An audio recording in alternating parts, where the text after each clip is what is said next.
What's going on in Agile today? Let's talk about it. Welcome to this week's episode of It's Monday. What's Jonathan thinking?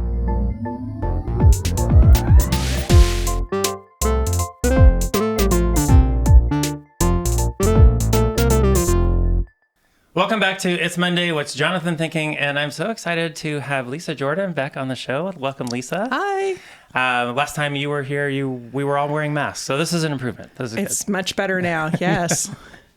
Well, like I said, so excited to have you back on the show. You've been traveling a lot. So talk to us about where you've been, and you've been kind of out bringing CG Infinity and your Agile practice into the community. So. Sure. So, and both directions, right? So I had the opportunity to go to Agile 2022. It was a fabulous conference, week long, a lot of sessions and just meeting people from the Agile community. It was really exciting. So I had the opportunity to go and represent CG Infinity there, but also get to bring all that back and share it and start having conversations about where is Agile headed and that kind of thing. And I'm also getting a chance to start to speak as well. And just this morning, I was at the Dallas Startup Week and got to talk in the leadership track on how to set an Agile culture in motion. So it was really fun. And I remember when you were kind of setting that goal for yourself of kind of speaking and getting out into the conference world.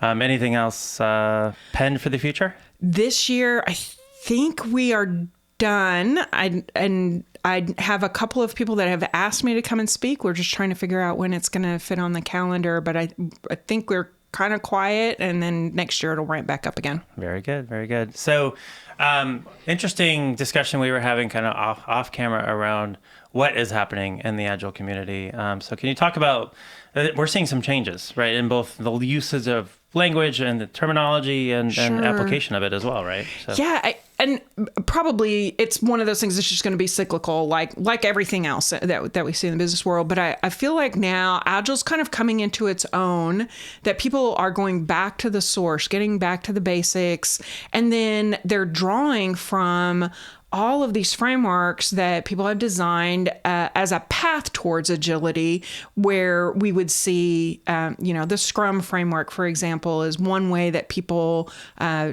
start taking steps towards adopting those Agile principles.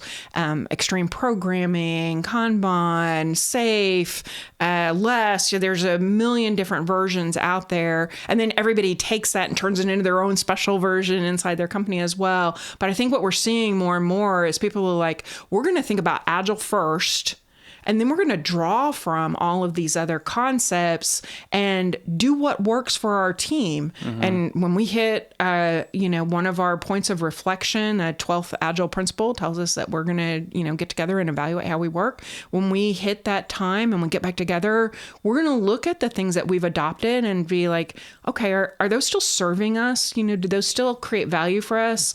And if not, let's throw them away and let's experiment with something else and see what's going to work for the team altogether. So I think what we're seeing now is that, Agile's kind of coming back into its own as being this parent, and people are starting there with the source. Yeah. So it's funny, I was on a call this morning and somebody mentioned, Agile's a methodology. And I was about to jump through the conference call. No, it's a mindset. So what is the take on, to me, Agile is a mindset, and there are many methodologies that espouse agility or Agile mindset and into a software development lifecycle. What are your thoughts? Yeah, I compare it to saying, well, Romeo and Juliet's just a play, right? It's just that set of words. Agile is 2 pages. It fits on 2 pages and so few words, but it's been picked apart and analyzed, and people have been, what does that really mean? And how do I make that work for me? And the similar that, they go back and look at Shakespeare's plays and they pick it apart. What did he really mean? There's some nuance there, and how do I figure that out? And how do I make that art my own? I think the same thing's happening with Agile. So few words. Yes, it's a mindset. It is small in terms of read it in 15 minutes if you're a slow reader and really paying attention, right? It doesn't take that long. But what takes time is actually digging into it and figuring out, how do I take this principle and how do I apply it and how do I take it to my team and collectively discuss how we're going to apply it. Now the frameworks are out there and they're great. There's some really great places to start. Well defined, lots of great suggestions, training all around it. But Agile in and of itself it's a way for us to think about how we work. It's a way for us to think about how we create products. Originally, the language is still in there for software development, but I think we're seeing a lot of product companies pick up Agile and adopt those principles and apply them to whatever product they're developing. And even interestingly, in the non-commercial space, in charities, in social causes. Really cool. One of the coolest sessions at Agile 2022 was a panel of women that talked about how they're using Agile principles, how they're guiding their teams to address things like sustainability. This is just a fascinating way to think about it. If we think sustainability is a product that we're going to gift to a future generation, how do we take Agile principles and apply it to building the best product that we can? I love it. We had also seen it like Agile marketing, so business functions starting to take on agility and make it their own. Business agility was a big buzzword at the conference this year as well. Yeah. Okay. So we're kind of talking about trends in Agile, and you mentioned kind of taking it back to CG Infinity, which I would imagine also means taking it back to our clients. So like, what are you seeing in the field versus what you're seeing in the conference world? The same thing that I encounter often. And when I was at the conference, I was listening with an ear towards how do I take Agile principles back to a constrained world. When we're working in the field, we're usually working under a contract that is very specific about resources, about timelines, about scope, how much money to be spent. So we've completely constrained it all down. And Agile doesn't really like all of those rules, right? Agile doesn't like the fact that we've defined all of the requirements very specifically up front, right? And we're not going to, those don't get to change. But Agile principle number 2 says, we're gonna be cool when requirements change, right? Right. And so it's I think they kind of butt heads a little bit. And so some of the things I was listening for were, ways that we could still adopt key principles of Agile and still be true to the way that we have to engage when we go out and work in the world. Yeah. Gosh, my mind was going just 1,000 places with that. That's awesome. So I think what you also have is, yes, agility embraces change. All strands of Agile. They kind of accept that change has to happen. You can't possibly know everything you need to know before you start a project. But that being said, I think you still need that fundamental project management aspect of managing change. So at least in my projects, that seems to be a conversation that's coming up quite a bit. Is like, yes, we can move that change, or we can say, yeah, we'll have a backlog for after this particular project. But if in terms of this particular project, we're going to focus on this, and that part unfortunately can't change because of this scope and budget. Right. And I'm finding that I need that because that question that I get from execs, right? I was like, they don't really care what methodology you're using, right? Like it's more of like when is it going to be done and how much is it going to take, and for sure. And getting business to define what's going to be done is, I think, still the challenge. Yeah, and I think that's an important point, because when we think about our product owner role and where they start with defining what is the product going to do, what is it going to be, right? Well, they don't start at the lower levels about, well, we're going to have a screen with these 7 fields on it, we're going to capture that information. That's not where they're starting. They're starting with, we want, as a company, as an organization, we want to achieve this particular business goal. And it is maybe commercial and maybe non-commercial, right? I mean, we want to achieve a customer satisfaction rating of X up from whatever it was before. And then they say, well, what are the things that my product can do to contribute to that particular goal? And then, of those things, what changes do I make? And and then you start to decompose it, and that becomes your backlog. So if we were to be measured on improving customer satisfaction, rather than how quickly I've generated a screen with 7 fields on it and how much it costs for me to do that, right? If what I'm measuring myself against is a goal here that has nothing to do with what I developed or didn't develop or how much it cost, then it's a very different way of thinking about things. And I think that shift in thinking about what is the product? Is the product really the software, or is the product accomplishing this business goal?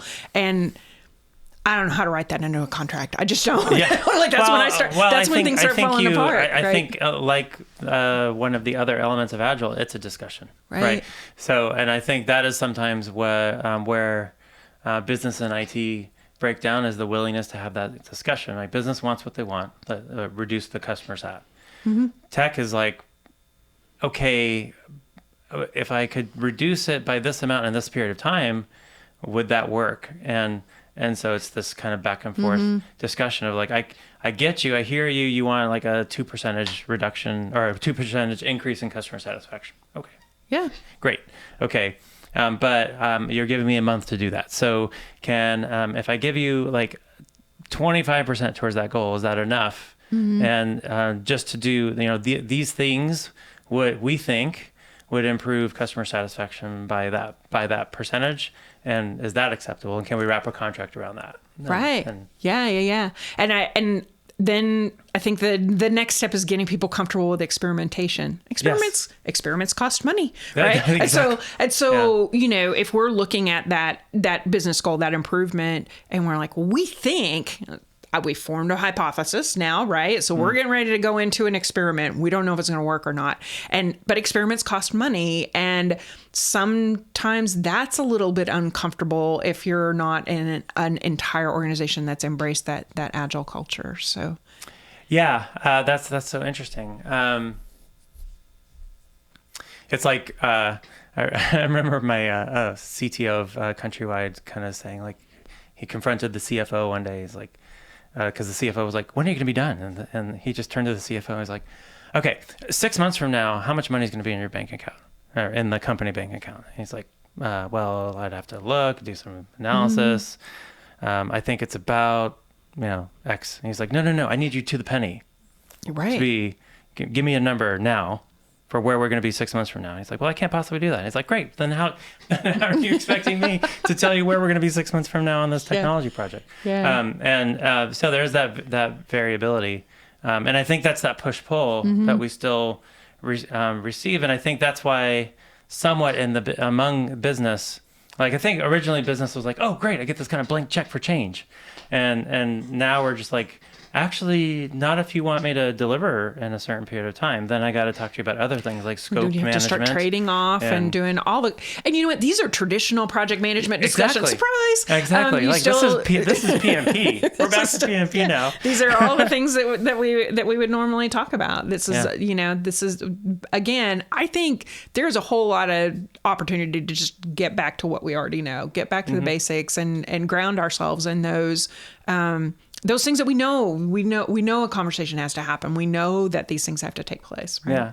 Well, and I think we're seeing our customers kind of are starting to get that, right? Like, I am seeing so many more discovery engagements, right? Phase 0 engagements, like accepting the fact that, we kind of have to experiment. We have to think this through.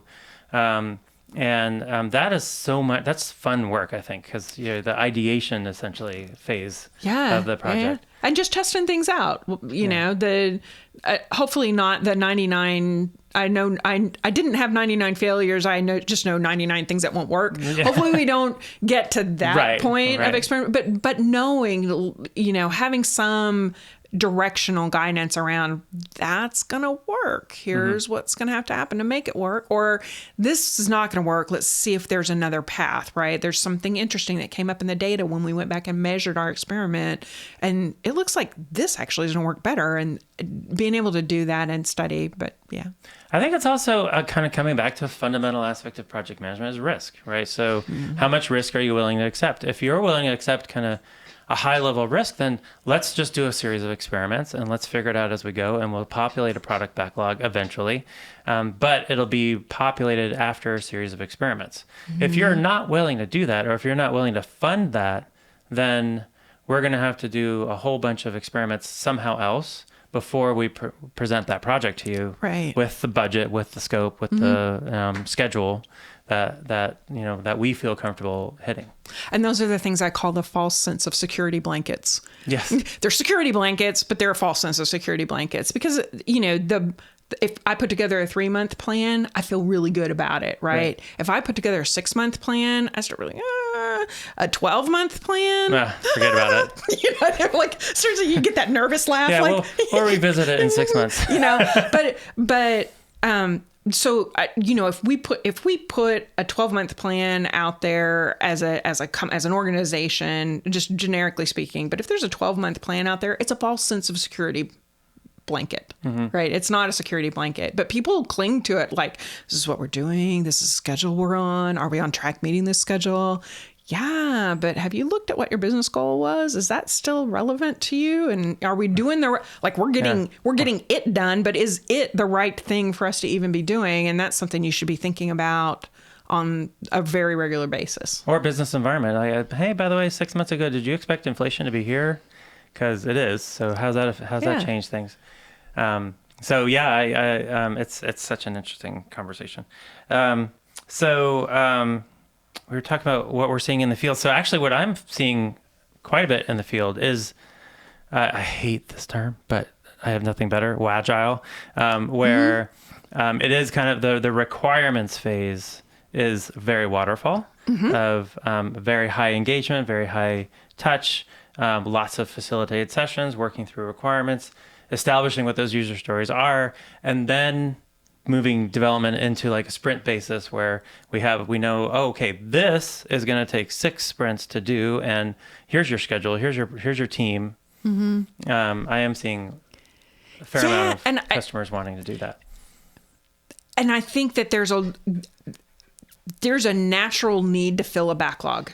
If you're just starting out on a product where you're just implementing it, you're just adopting it, you're just building it from the beginning, there's this emotional needs to fill your backlog. And we're like, yeah, let's have something on our to-do list, because a blank to-do list is kind of, well, we're wasting resources. We've got a whole team ready to start writing code and good to go. And so that there's this natural inclination to fill up my backlog. I need to have something there, right? I don't think there's anything wrong with that. I think people need to have that working list.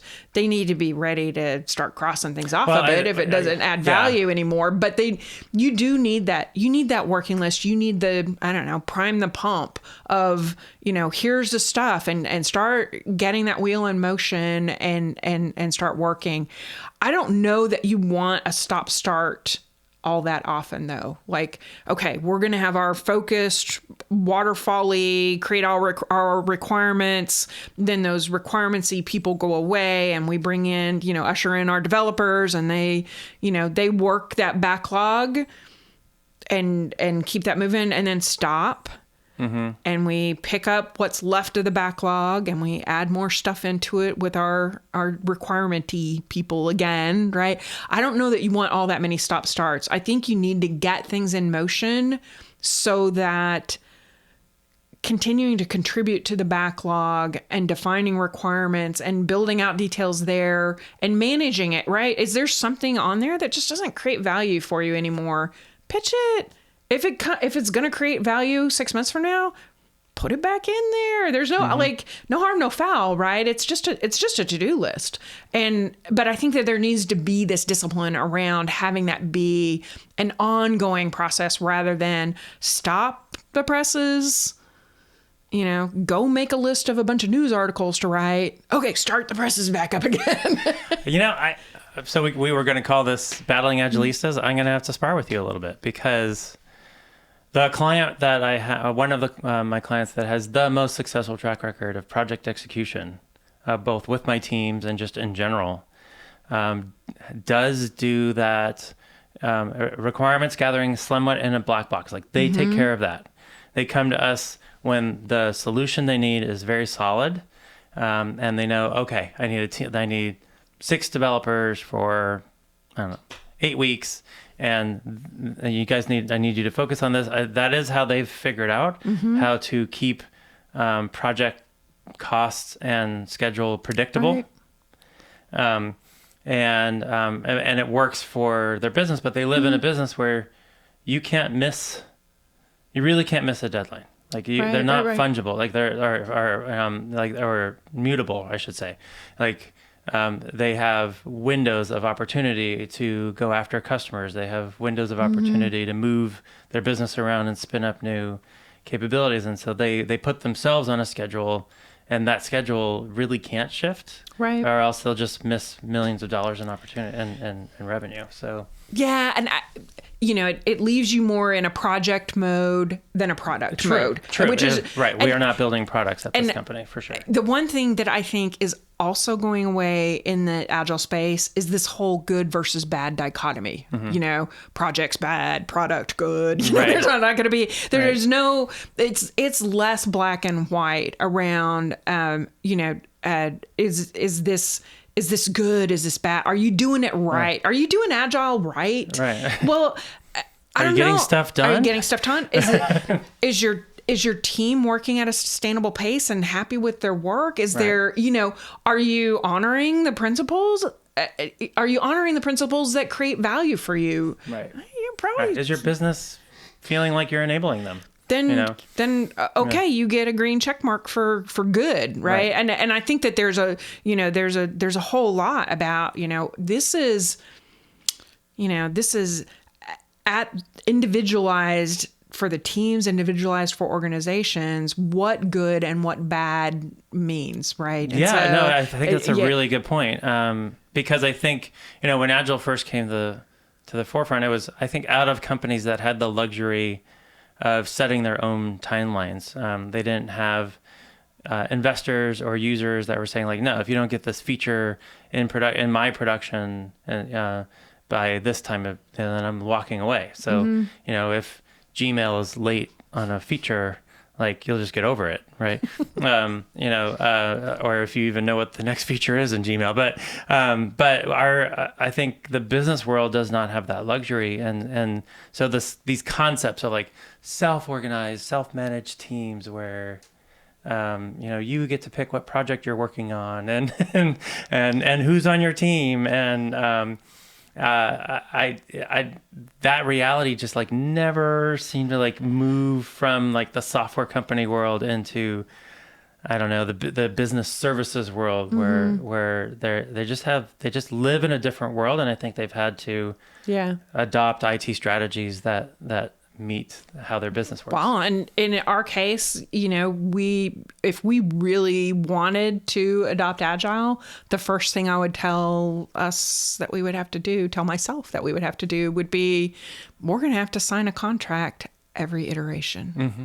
And you cannot change. Every iteration. Change that contract. Yeah, every iteration we have to sign a contract. And that is, that's crazy talk. No one's going to our bosses aren't going to be happy about the lack of predictability and revenue, right? Legal will be in my office. I know. They'll be so happy. Like, oh yeah, you mean I get to review a contract every 2 weeks? That's awesome. That's awesome. Thank you. Yeah, legal agility. Everybody loves it.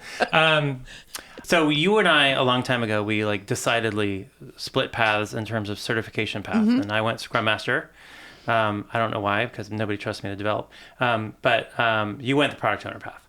Yeah. And of the things I have seen businesses most struggle with, I think it is establishing the product owner path, and formalizing it. What are you seeing the same?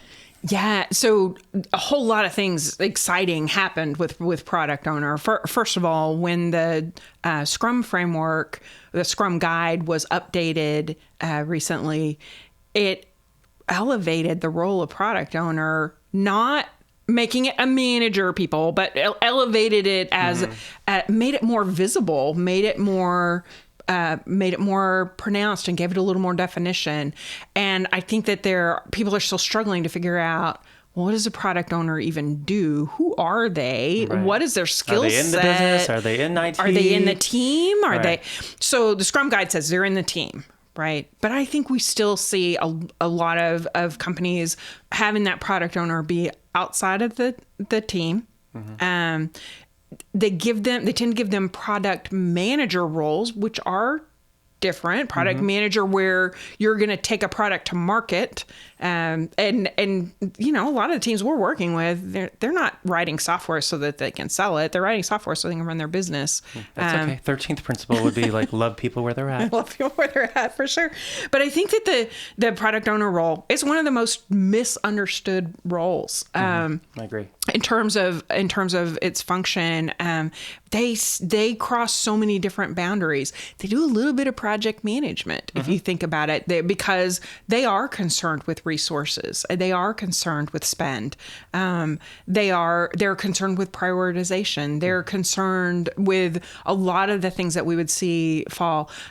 They're also people that have to have an in-depth knowledge of the business. Yeah. Or have a really good relationship with the direct customer or the business as well. And also be the person that can straddle that liaison line between business and technology, explaining what the technology can or cannot do, right, within the expectations of the business.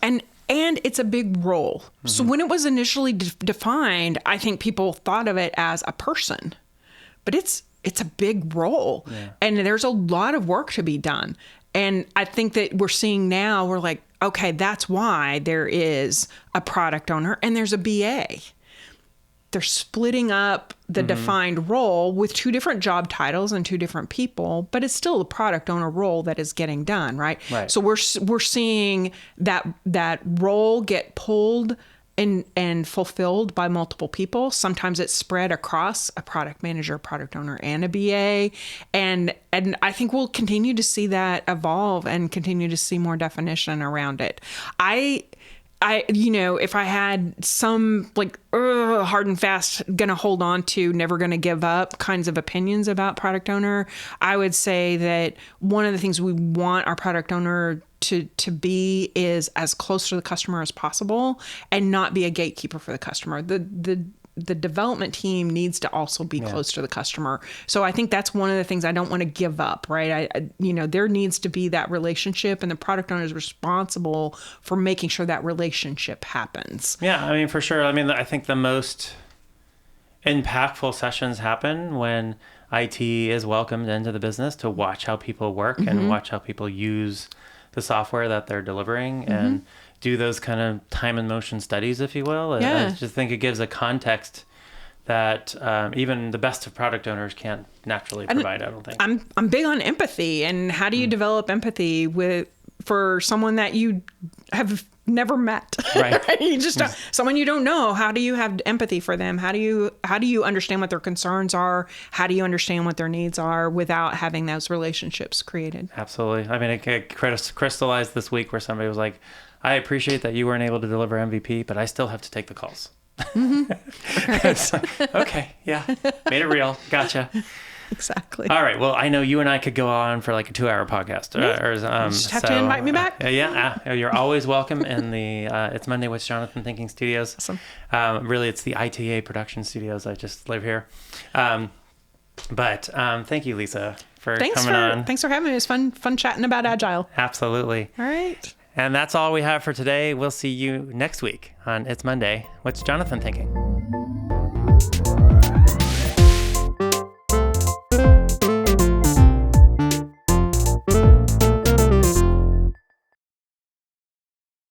So I'll look into that camera. Okay.